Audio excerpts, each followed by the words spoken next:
Kayfiyatlar yaxshimi, charchamaysiz? Sariq kasalga o'xshayman. Sarg'ayib kiyim oldi bugun. Kuzgi vaybini beradi-da. O kayfiyat beradi. Lekin rostdan ham insonni kiyimiga qarab insonlar gaplashadi, misol uchun. Yarkiroq kiyingan bo'lsa, chiroyliroq gaplashadi, to'g'rimi? Qizlar gap osib turibdimi? Yo'q, qizlar o'ylanib chiqar. qizlar gap otmaydi-yu, qizlarga gap otsak yo'q demaydi. Mana shu joyi noto'g'ri bo'ldi-da. Nimaga jurnalistlikani tanlagansiz? Nima tanlashni bilmaganman-da. Kim aytdi bunday xato qildim sizga?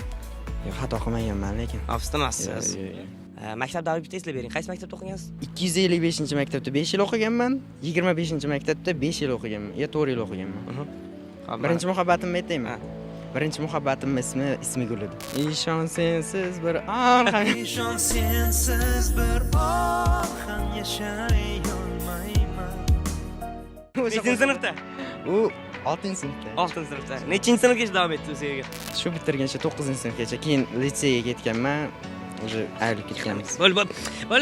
Qaramay turinglar ozgina hozir o'ziga kelsin. Bo'l. Mana hozir ko'rayotganmiz, nima gapingiz bor? Nimadir deyolmayman. Birovni ismi Gul ko'ryapti misol uchun hozir sizda. Nima gapingiz bor? Chunki yaxshi ko'rishimni aytmaganman-da. Voy durak deydi-ku.